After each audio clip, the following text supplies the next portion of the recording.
followers. All right, so we got an update. I know I waited a little bit longer than normal for the updates, but it's been a good week. So we're just almost at the 4-week marker. Next Tuesday will be my 4 weeks, and things are looking up, which is awesome. So my last update talked about my visit with the physician's assistant and that they were afraid that things were very wrong there.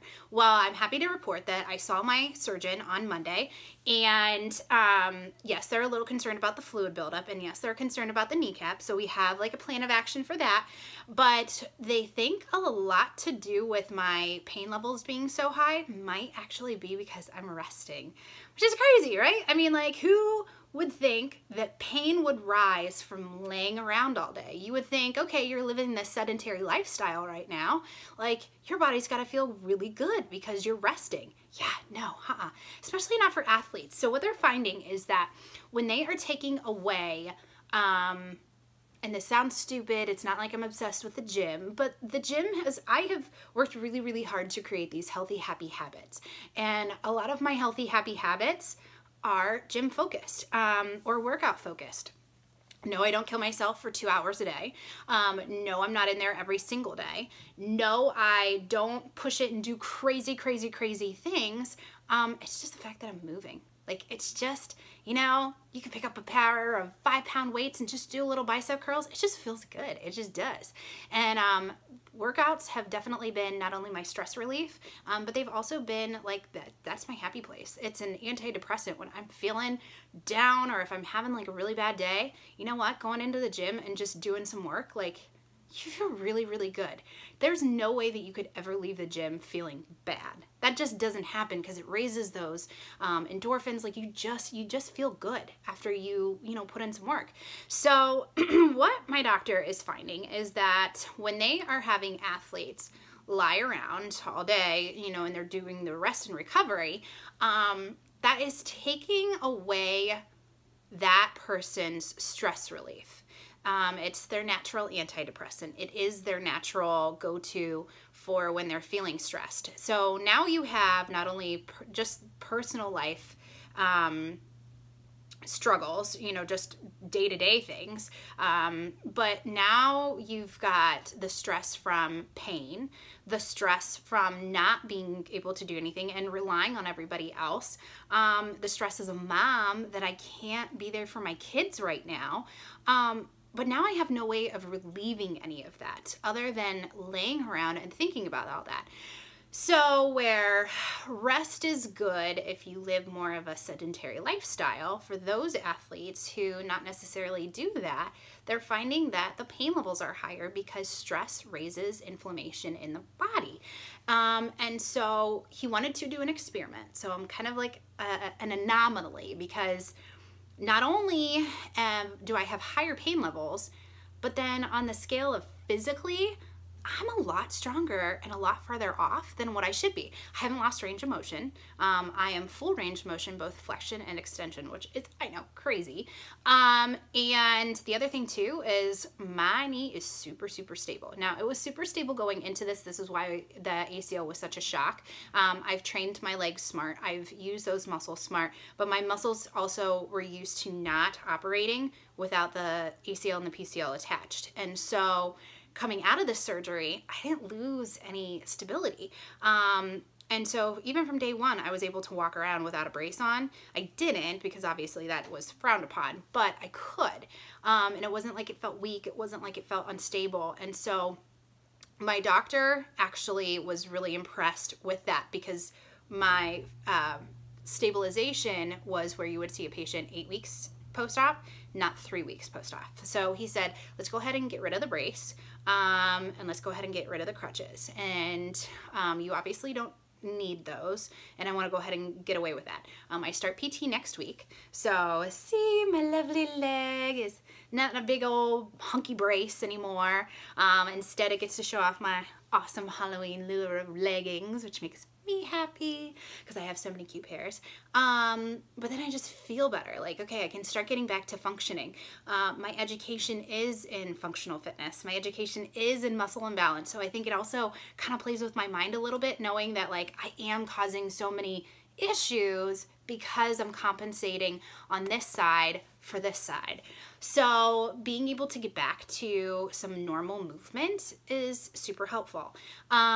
The other thing that he wanted to do was he was going to give me back the gym. I know, again, it sounds so stupid, but you know what? Like, I have found something that is healthy for me, that makes me happy and helps with that stress relief. And he wanted to see if when we gave back the gym, does that lower those stress levels, and do I have less pain those days because now we're taking down some of the inflammation in the body. And you have to also think about it.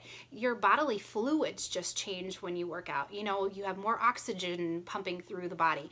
There's just a lot of different things that take place internally that you have to imagine when you're off for 3 weeks and you're just lying in a bed. That's gonna disrupt a lot of that stuff.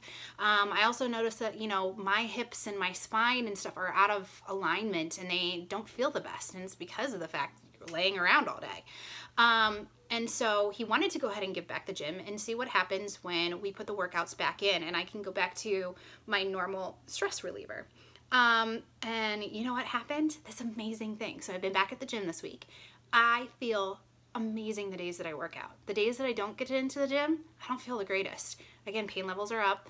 Am I noticing a difference in how I feel by the end of the night? No. There's no difference.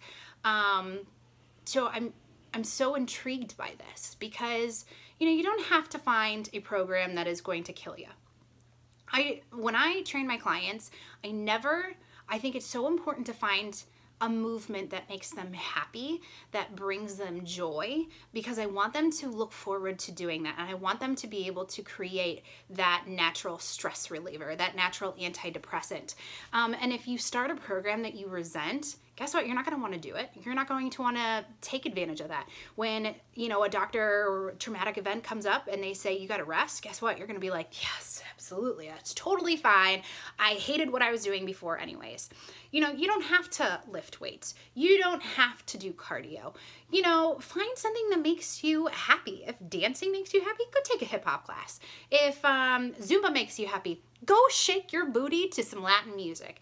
If you know, doing free weights makes you happy, go do it. Do it smart, of course, but go do it. Find what makes you happy. And I'm telling you what, I'm living this right now because I found what movement makes me happy. It is having such a different effect on how my recovery is going.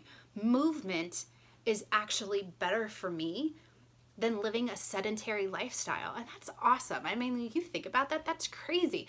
If I can swap out movement for taking pain medication that day, that's a bonus. I'm doing things that are better for my body, you know, in a safe and effective way.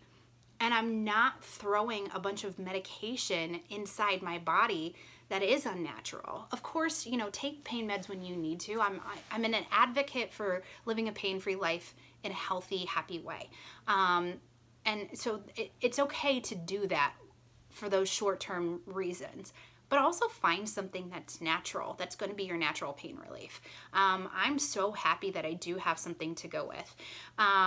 I think the other thing too is working on mindset. I went into this with a really strong mindset. And I think if you're dealing with a trauma or you're going into something that's like this, you need to have a really clear head. You need to be prepared for battle. You need to be prepared for the ups and downs.